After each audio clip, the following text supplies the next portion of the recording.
예, 감사합니다. 언제나 여기 올 때마다 우리 황성홍 목사님, 또한 진성교회 우리 성도님들이 환영해주고 또한 축복해 주셔서 감사합니다. 언제나 우리는 하나님과 함께 또한 하나님을 믿으며 나아가는 사람들입니다. 무엇을 하든지 간에요. 오늘은 그 제목이 십자가의 사랑이라고 그렇게 했습니다.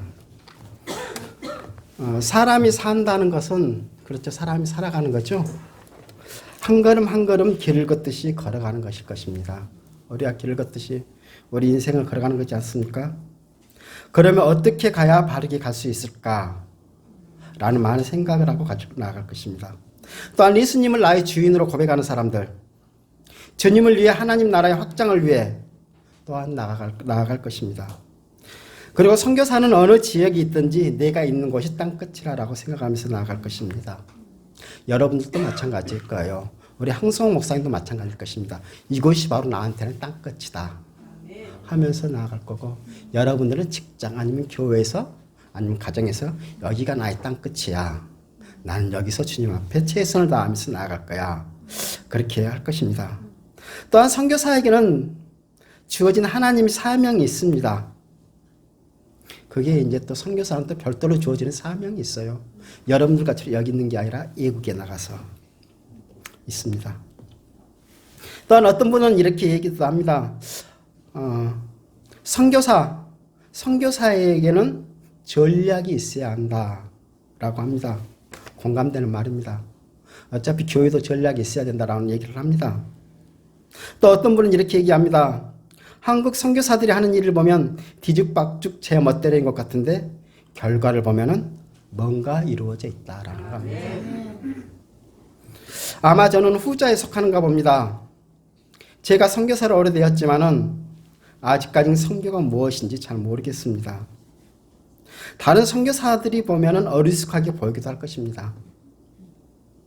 하지만 저는 하나님이 또한 그 사역을 인도하고 있다 생각합니다. 하나님 모두에게 똑같은 능력과 재능을 주지 않았을 테니까요. 바로 은그릇과 질그릇이 비유를 말씀하시듯이 우리 주님이 말씀하시듯이 말입니다.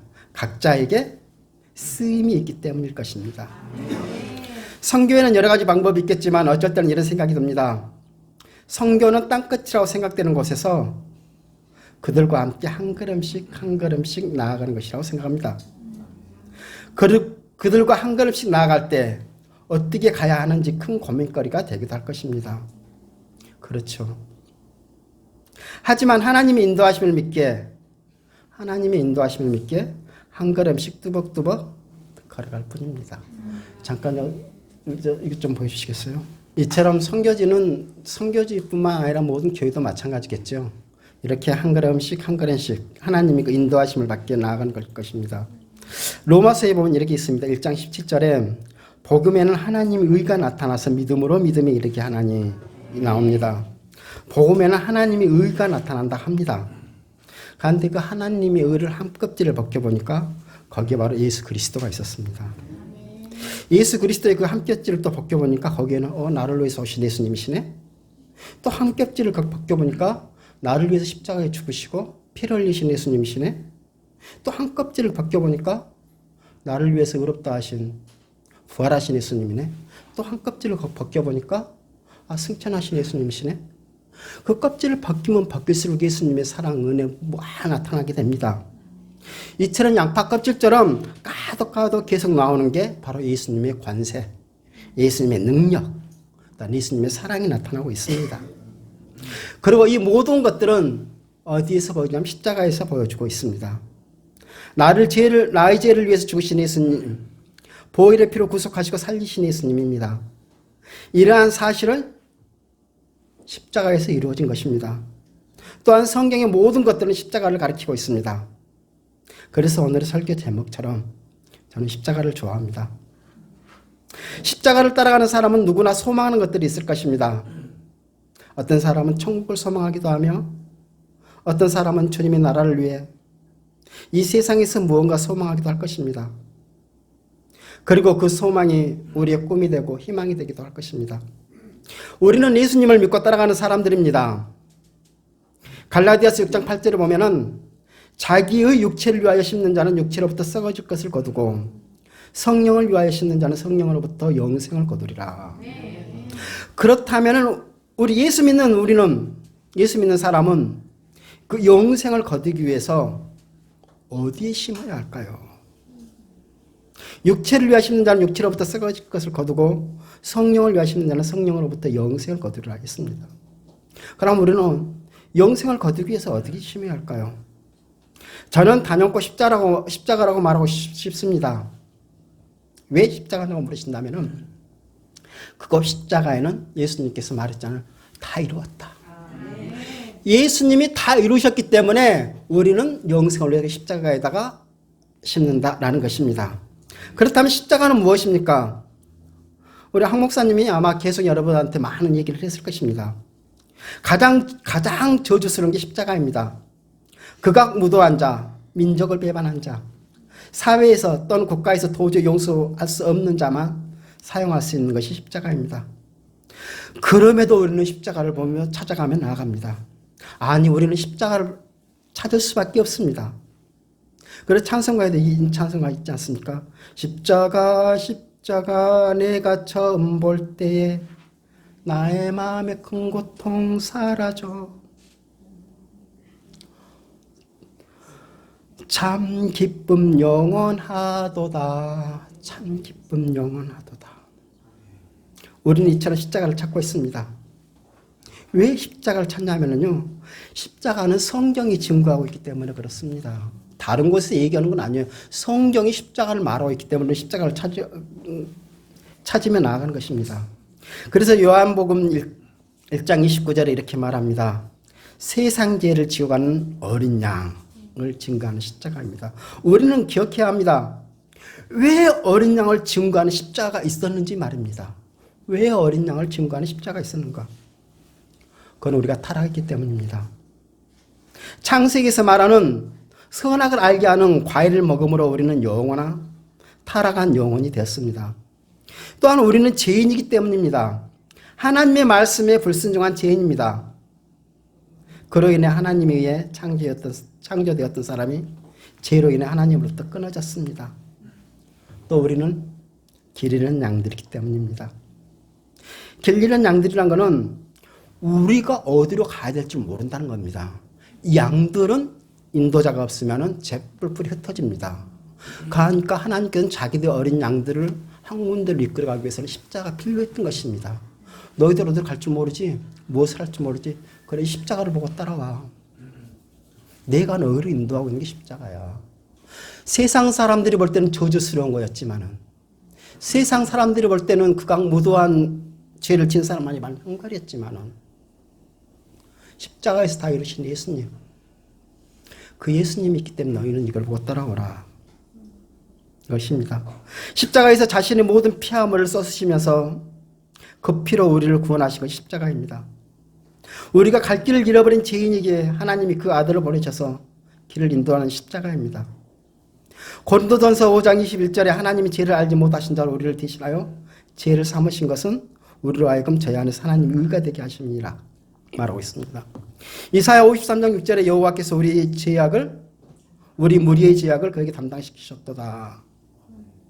그리스도께서 하나님 곧 우리 아버지의 뜻을 따라 이 약한 세대에 우리를 건지시려고 우리 죄를 위하여 자기 몸을 들이셨으니 갈라디아서 1장 4절입니다.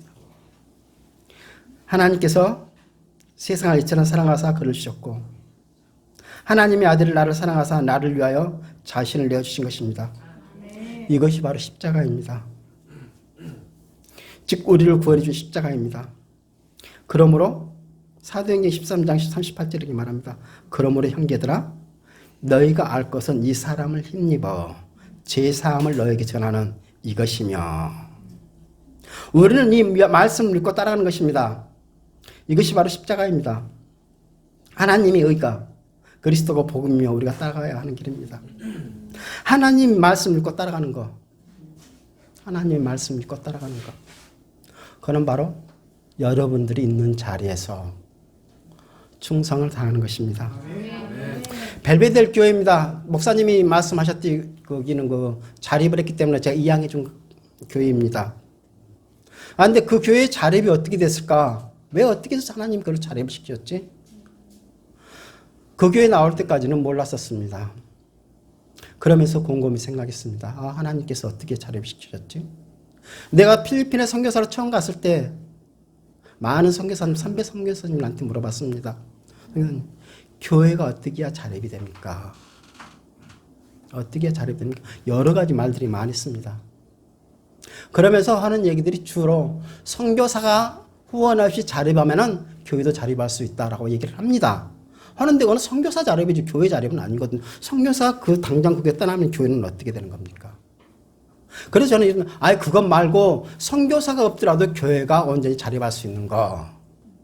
그러면 다른 분들은 여러 가지 그 얘기를 하는데 제가 그걸 한번 물어봅니다.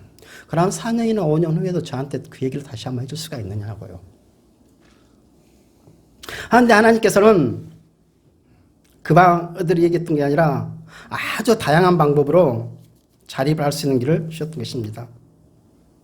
저희가 그곳에 있으면서 학생들, 그러니까 신학생들입니다.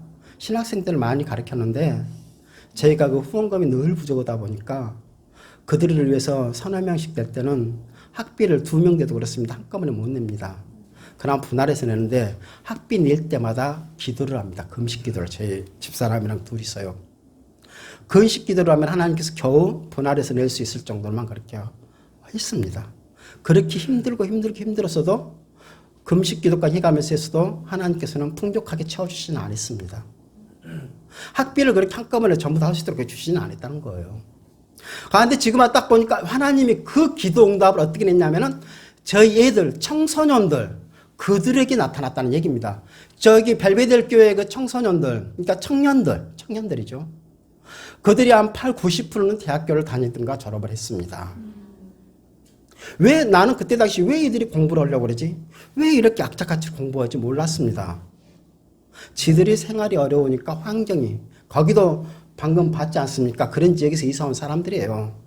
그러니까 어른들은 늘 밖에 나갔다가 들어왔다 하다 보니까 빈집이 한 4분의 3이 됩니다. 그런 곳에 있던 사람들인데 하나님께서는 그들로는 안 되니까 얘들을 가르쳤던 겁니다. 그리고 그들이 대학교를 졸업하고 교사가 되고 그 임용고시 시험 봐야 됩니다. 또한 대학교를 졸업하다 보니까 직장들도 괜찮아가 되고 또 그러다 사업하는 친구들도 있고 그걸 통해서 하나님이 교회를 자립을 시키셨던 것입니다. 다른 방법이 그러다 보니까 20년이 걸렸던 거예요. 하나님의 계획은 그래 너 기도하지. 그럼 나는 신학생들을 위해서 너는 기도를 하지만은 나는 이들에게 응답해 줄 거야. 너 기도 처음에 와서 했던 게 어떻게 하면 교회 자립을 합니까? 그 많은 기도를 했던 거 내 응답은 이거야. 그렇게 응답하셨던 것입니다. 그렇게 해서 그 교회가 자립이 되고 제가 생각한 것보다 한참 더 좋게 진짜 한참 더 좋게 그렇게 응답하셨던 것입니다.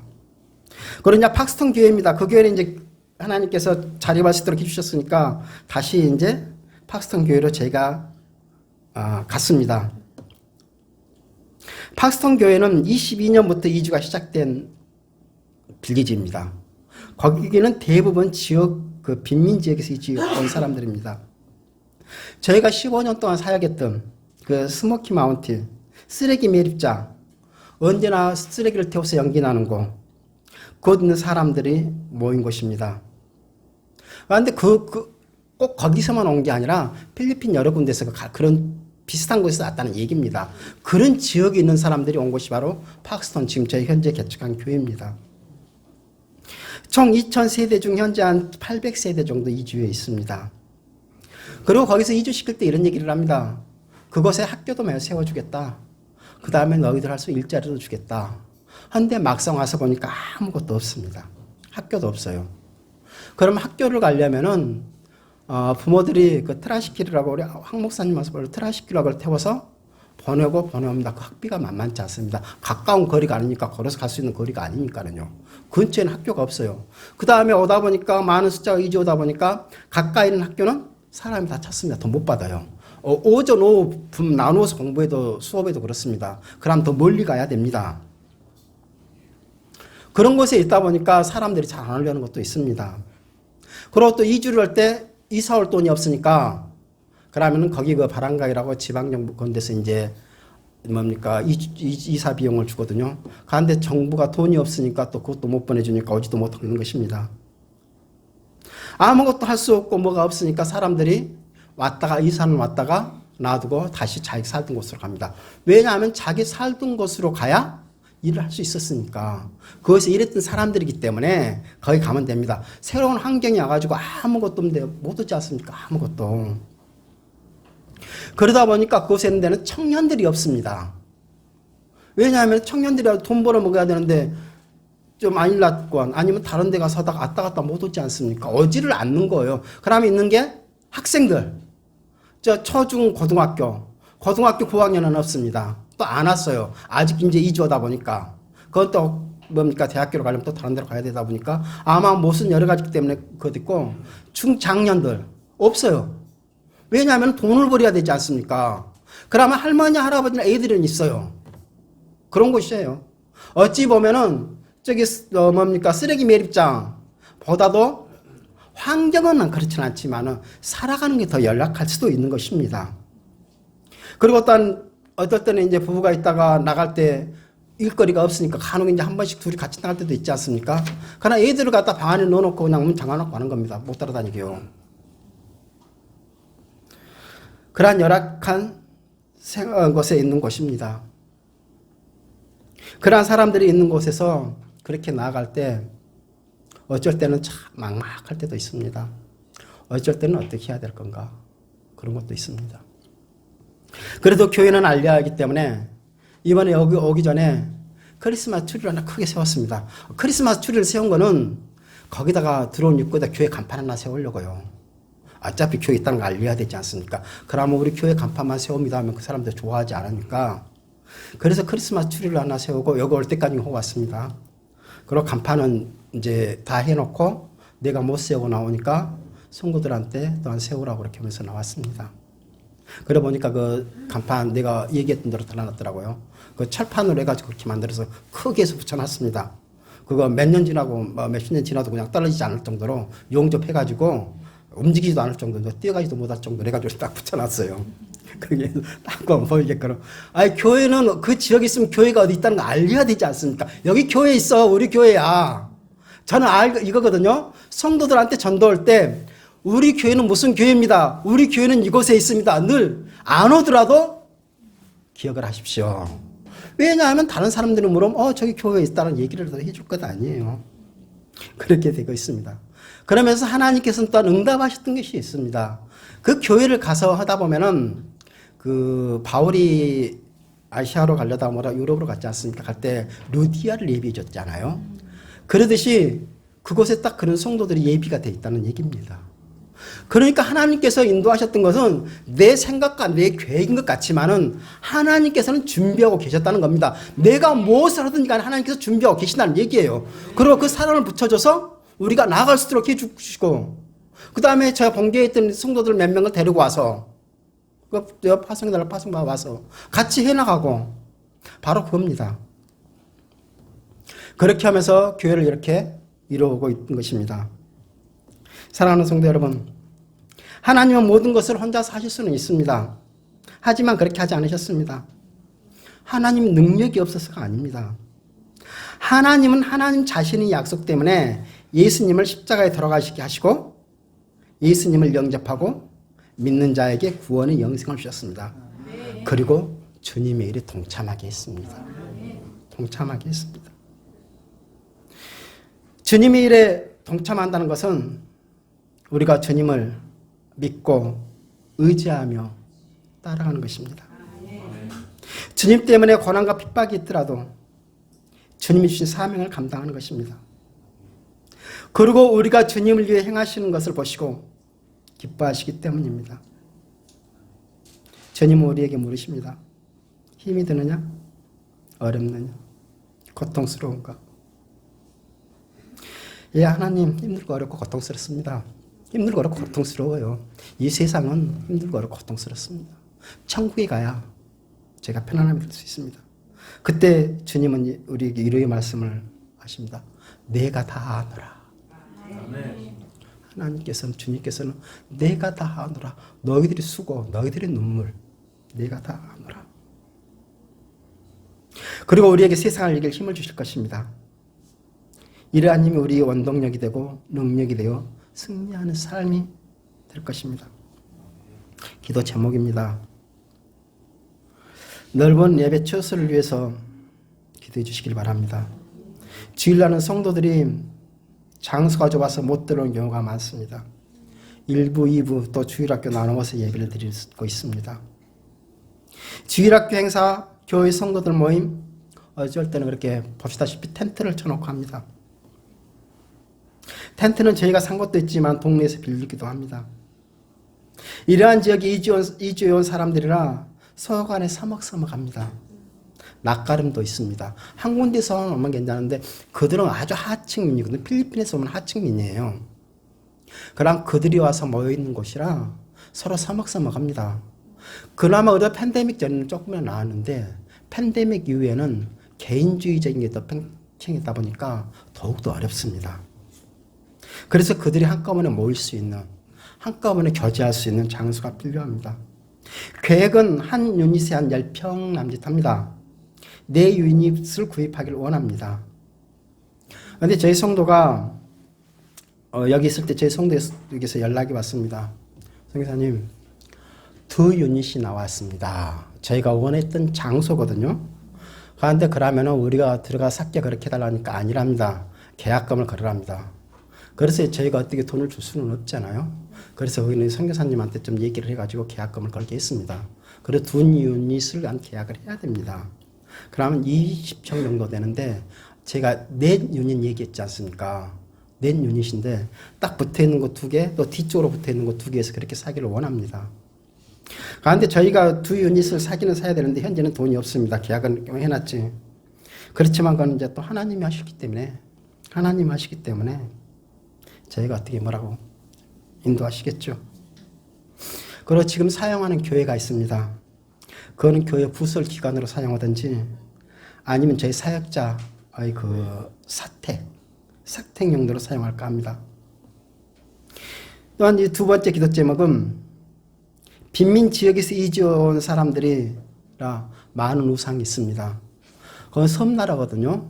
섬나라는 우상이 많습니다. 우리나라도 섬에는 우상이 많이 있어요. 우상들이 많습니다. 그러니까 서로 간에 그런 우상을 가지고 많이 들어옵니다.